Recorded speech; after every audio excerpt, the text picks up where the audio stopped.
la mayoría de trabajadores expertos utilizan alguna distribución de Linux para programar. Y es que es un sistema operativo bastante estable, muy robusto con los permisos y donde solo un superusuario o root tiene el control total del sistema. Y eso te permite hacer grupos de trabajo de forma eficiente. Linux se puede adaptar a cualquier dispositivo informático y además la mayoría de distribuciones son gratuitas. Si tu futuro va orientado a la programación pasarás muchas horas en estos sistemas operativos. Es por eso que te voy a enseñar lo más imprescindible del terminal de Linux para que tengas una buena experiencia con estas distribuciones. Dicho esto, vamos al lío.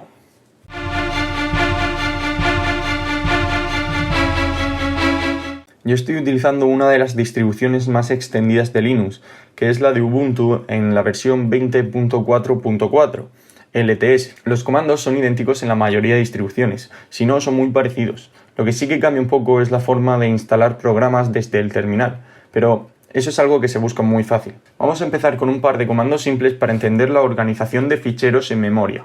Los ficheros en Linux se organizan en forma de árbol invertido, donde todos los ficheros parten de la raíz, que es la barra que hay en la tecla 7. De la raíz parten los directorios o carpetas más importantes del sistema operativo, y ya a partir de ahí son más directorios y ficheros nuevos. Para abrir el terminal de forma rápida y cómoda, que lo usaréis siempre, es el atajo de teclado Control-Alt-T.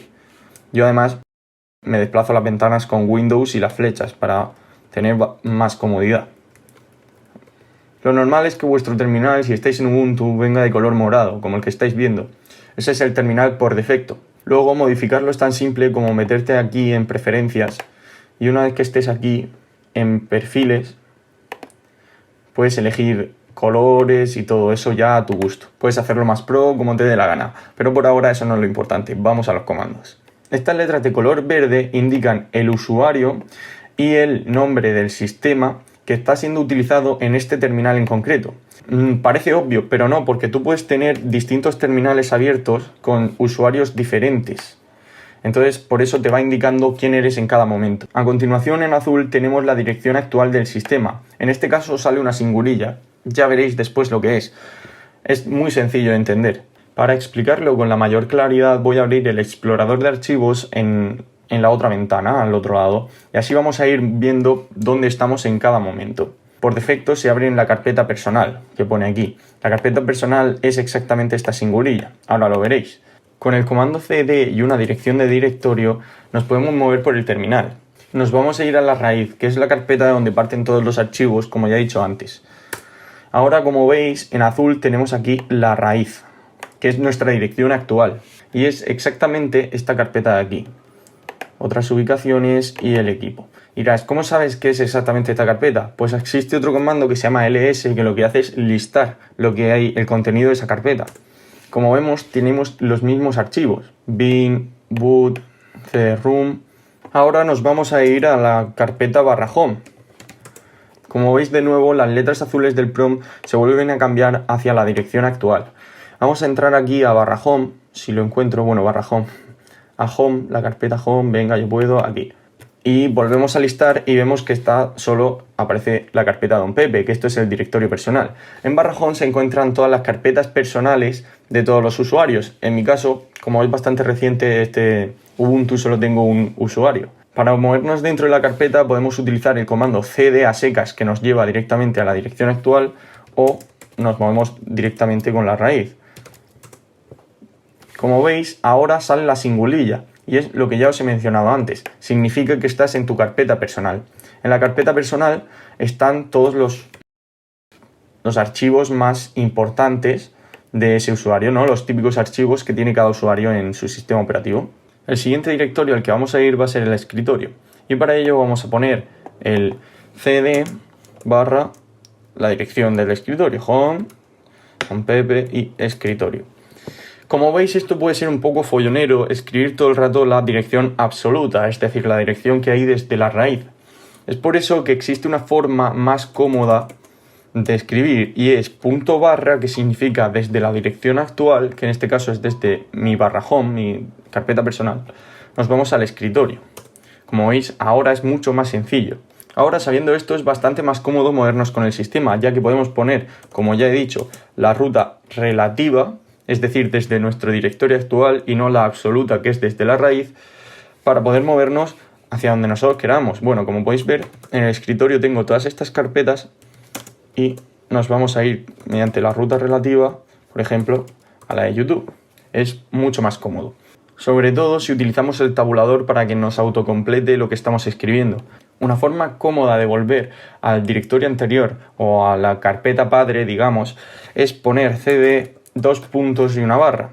Esto que acabáis de ver de movernos por los directorios es supuestamente lo más complicado. Una vez que sepáis hacer esto, ya entiendas tú dónde estás en cada momento para saber lo que quieres hacer, el resto de cosas será mucho más sencillo. Y dirás, ¿por qué? Porque tan solo tienes que aprender comandos que son muy simples y que se aprenden con el uso. De usarlo 2-3 veces ya sabrás usarlo para siempre. En el caso de que nos hayamos ido a rutas demasiado largas y no sepamos exactamente dónde estamos y queremos saberlo de forma rápida, el comando pwd, me he equivocado, nos dice exactamente la dirección absoluta en la que estamos. Como hemos visto, el comando ls lista todos los documentos que hay en ese directorio, sean directorios o ficheros. Pero lo normal es que este comando se utilice con la opción "-l", ¿vale? Un guión o un menos acompañado de una letra se llama una opción, y es que hace una variante de ese mismo comando, normalmente mucho más potente o útil. Con la opción "-l te sale toda esta información, que es una parrafada, pero yo te voy a explicar para que lo entiendas perfectamente. Lo primero que nos dice es el total de bytes que ocupa este directorio, y a continuación podemos ver una columna, la primera columna de la izquierda, que empieza por D o por un guión. Esta columna son los permisos y el tipo de documento, ¿vale? Si empieza por una D es que el documento es un directorio y normalmente se ven aquí en azul. Como veis, en este fichero se ve simplemente un guión. A continuación tenemos la restricción de permisos para ese directorio o fichero, según lo que estemos viendo. Los permisos de Linux pueden parecer al principio un tanto complicados, pero luego no tienen nada de dificultad. Como podemos ver, son 9 caracteres y los 3 primeros son los permisos de reading, lectura, writing, escritura, y execution, ejecución. Los 3 siguientes son también de lectura, escritura y ejecución, pero son los permisos que tienen otros grupos. Y es que en la primera columna podemos ver el nombre del usuario que creó este documento o fichero. Pero la segunda columna, aunque sea el mismo nombre, indica el grupo que creó este documento o fichero. En mi caso es el mismo nombre porque yo lo uso personalmente, pero por ejemplo, en la Facultad de Informática, aquí cada usuario tiene su propio grupo, y es porque eso limita los permisos con los que puedes acceder a un archivo o a otros. Y por último, los 3 últimos que podéis ver aquí son los permisos que tienen cualquier otro usuario que acceda a este archivo, que no sea ni del grupo ni tú. Esta imagen que os pongo aquí lo explica con más claridad. A continuación, esta columna que tiene un 6, un 2, un 4 son el número de archivos que hay dentro de ese directorio. En caso de que sea un fichero, tan solo te saldrá un 1. Como ya he dicho antes, estas son la columna del usuario creador. La verdad es que es una pena que no tengan más usuarios, porque se vería con más claridad que este es el usuario que ha creado esta carpeta y este es el grupo al que pertenece esa carpeta. Esta columna indica la cantidad de bytes que ocupa esa carpeta o propio archivo. Creo que me he equivocado antes y había dicho que esto eran 124 bytes. No, estos son 124 megas. Se puede ver más claramente con la opción ls-lh. La opción con la H simplemente añade a lo mismo la unidad, que es para verlo con más claridad. Y por último, las últimas 3 columnas indican la fecha de creación del archivo, el 7 de mayo a las 5:39. Una forma de modificar los permisos, aunque esto suele ser un poco avanzado, es utilizar el fichero chmod. Y es interesante que lo sepáis porque si por lo que sea estáis haciendo algo compartido con algún grupo de trabajo y tú quieres hacer un archivo que no lo vean los demás, pues puedes modificar el permiso poniéndolo, por ejemplo, con 700 al archivo. Vamos a cambiar el archivo referencia. Como veis, con el tabulador, como he dicho antes, la autocompleta, eso es una maravilla. Lo podéis cambiar y ahora cuando haces ls-l puedes ver que este archivo tan solo tiene los permisos del usuario actual, es decir, para nosotros. No puede ni verlo, ni escribirlo, ni ejecutarlo, ni el grupo, ni cualquier otro usuario. En caso de que te dé igual y que te interese, por ejemplo, que todo el mundo tenga acceso total a ese archivo, el comando sería chmod con la opción 777 y el nombre del archivo. Ahora, como veis, tiene absolutamente todas. Ahora, como veis, tiene absolutamente todos los permisos. Y si os habéis dado cuenta, se pone en verde en cuanto tienes permiso de ejecución. Y es que antes no teníamos permiso de ejecución. Para crear un nuevo directorio se utiliza el comando mkdir, make directorio. Entonces vamos a crear un nuevo directorio que se llama directorio 1, por ejemplo. Tenemos que crearlo siempre sin espacio. Si queremos un espacio hay que poner contrabarra espacio. ¿Por qué? Porque si tú pones un espacio lo que hace es crearte dos directorios. Uno que se llame directorio y otro que se llame 1. Para que lo veáis mejor voy a poner directorio y prueba. Ahora, como veis aquí en el escritorio, bueno, esto literalmente se podría ver aquí. Se ha creado el directorio y prueba. Para borrarlo se utiliza el comando rmdir, remove directorio. Vamos a borrar el directorio y como veis desaparece. Mira, me lo ha ordenado no sé por qué me lo ha ordenado, se han cambiado el orden, pero ha desaparecido, ya está en la papelera. Está. Ah, no va a la papelera. Es importante que llevéis cuidado con este comando, tanto el comando que borra directorios como el que luego os explicaré que borra ficheros. Y es porque no va a la papelera. Si lo borras, lo ha borrado para siempre. La manera más sencilla de crear un fichero en blanco de la extensión que tú quieras es con el comando touch. Touch, por ejemplo, bueno, nos vamos a meter dentro del directorio, ¿vale? De la prueba, el que acabamos de crear. Ahí está.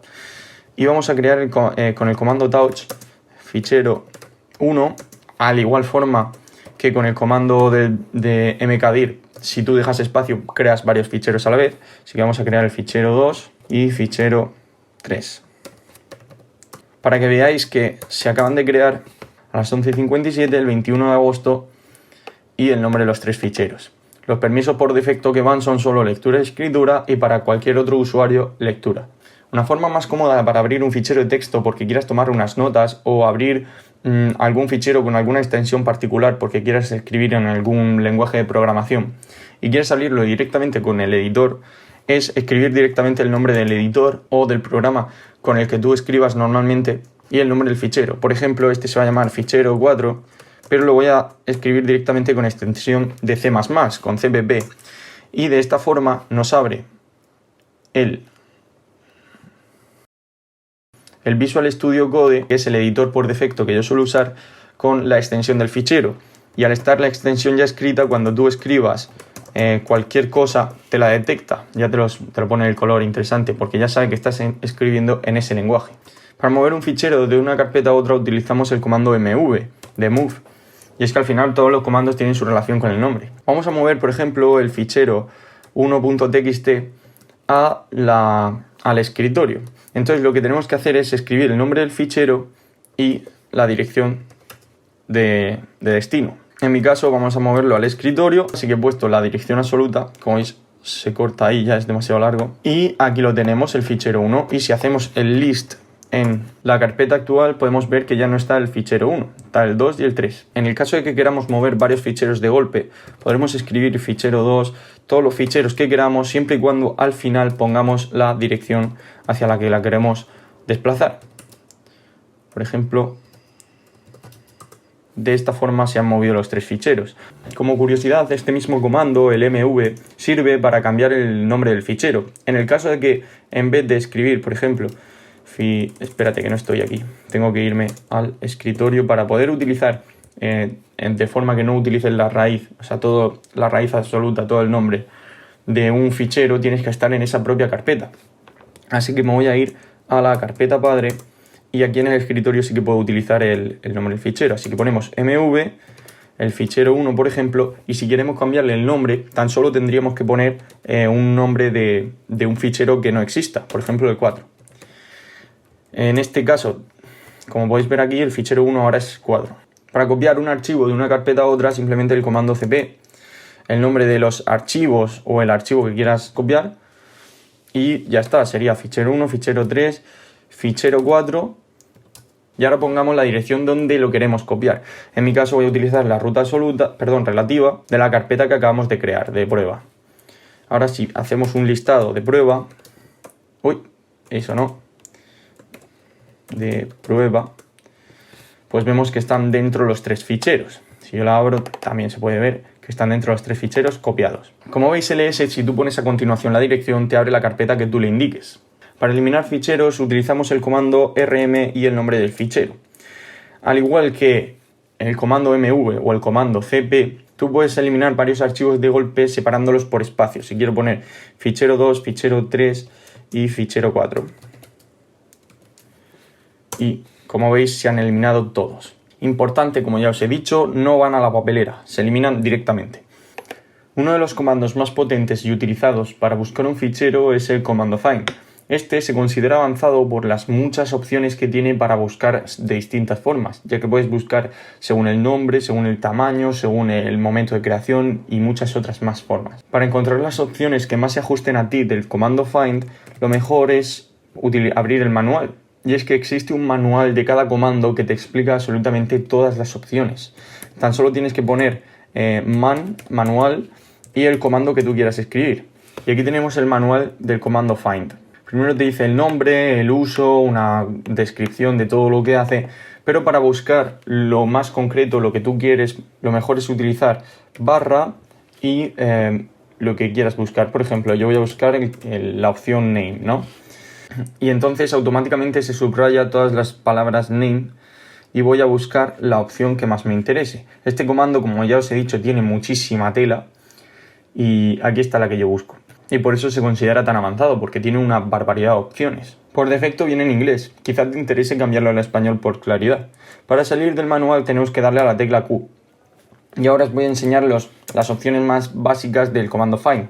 Si utiliza find, la dirección sobre la que quieres buscar, podrías no poner nada que buscas de la raíz, pero normalmente hay muchos archivos ocultos que a lo mejor coinciden en el nombre y nos van a salir una lista gigantesca de archivos que pone permiso denegado y ni siquiera se lee el nombre del archivo porque es oculto o lo que sea. Y entonces es un poco fastidioso. Yo os recomiendo buscar, si sabéis que más o menos está por vuestra carpeta personal, pues buscar desde ahí, desde vuestra carpeta personal, desde /home, Don Pepe, por ejemplo. Y la opción más sencilla es el "-name". Por ejemplo, voy a buscar todos aquellos documentos que empiecen por fichero y con un asterisco indico cualquier otra cosa más. Entonces lo busco. Como veis ya lo he encontrado y están el fichero 2, 3 y 4 dentro de la carpeta prueba, de la carpeta escritorio y en el directorio personal, y otro que también se llamaba prueba que tenía yo por ahí en otra carpeta. El asterisco es muy utilizado. Esto en realidad, esto que veis aquí es una expresión regular. Quizás sea un poco avanzado, pero es muy utilizado para buscar cualquier cosa. Por ejemplo, podríamos buscar en /home, /pp todos los archivos cuyo nombre empiece por cualquier cosa y termine en la extensión txt, por ejemplo. Y como veis, ha sido una mala decisión porque me ha salido una locura de archivos. Una forma cómoda de limpiar todo el terminal sería escribir clear, pero yo, como no me interesa que borre todo lo que hemos hecho anteriormente, pulsando control L, lo que hace es subirte el prompt arriba y si tú quieres puedes volver a ver lo que habías escrito antes. Bien, lo más inteligente hubiera sido, en vez de buscar desde Don Pepe, a lo mejor buscar desde el escritorio, que aún así sigo teniendo muchos, pero ya son muchos menos y bastante más ubicados. Yo ya sé en qué carpetas están todos estos ficheros. Otra de las opciones útiles del comando find podría ser, si estás buscando un directorio, utilizar el "-type", que es un tipo, y si tú le pones F va a buscar ficheros y si tú pones D te va a buscar directorios. Y además este comando se considera complejo porque se suele utilizar acompañado de otros comandos. Por ejemplo, si yo voy a buscar en mi directorio personal todos los archivos cuyo nombre sea aquello que empiece por fichero y cualquier otra cosa más, suponiendo que yo tuviera muchísimos más ficheros y me interesase ordenarlo, yo podría escribir el mismo comando poniendo la barra que hay, dándole al Alt y al 1, esa barra totalmente vertical y acompañada del comando sort. El comando sort te permite ordenar. Es de esta forma que te lo pone 1, 2, 3 y 4. Y aunque este sea fichero 1, como ordena su nombre desde la raíz, primero va al directorio prueba por orden alfabético y después el directorio rc. También puede que nos interese a lo mejor cambiar el orden, porque por lo que sea queramos ver el orden invertido, pues podemos utilizar la opción "-r". Supongo que os habréis dado cuenta de que se puede poner de forma instantánea el comando anterior o incluso todos los anteriores que hayamos escrito. Como veis se guardan, hay un historial en el terminal que nos guarda todos los comandos que hemos hecho. Y eso, si queremos volver al anterior, que normalmente se suele utilizar mucho, es muy práctico, es simplemente dándole a la flecha arriba. Con la de arriba y la de abajo nos movemos por el terminal. Bien, para visualizar el contenido de un fichero en el terminal hay dos comandos que son muy prácticos. Para ello voy a necesitar algo de texto.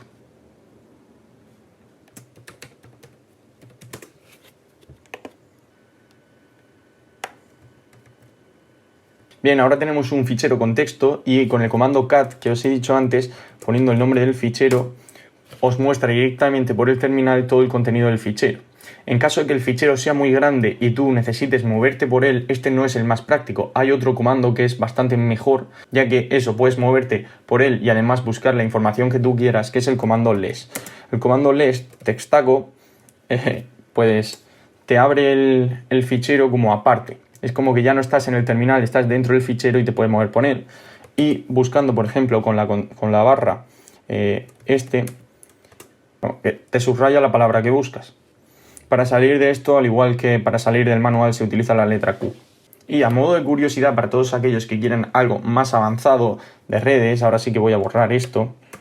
Para tener datos interesantes como la dirección MAC o la dirección IP de la red a la que estás conectado, quizás te interese este comando, que es el comando ifconfig. Ahí está. Con esto ya sabéis todo lo básico para empezar a usar el terminal. Una vez que os acostumbréis a eso, el resto de comandos no os costará nada aprenderlos. Es simplemente usarlos y aprenderlos. Ya está. Os animo a que no os quedéis ahí y aprendáis más. Sobre todo que os esforcéis en buscar aquellos comandos que más se adapten a vuestro trabajo. Si vosotros lo utilizáis para hacer un trabajo en concreto, seguro que tenéis ciertos comandos que os harán ese trabajo muchísimo más cómodo. Espero que os haya sido de utilidad. Mucha suerte y que os vaya bien.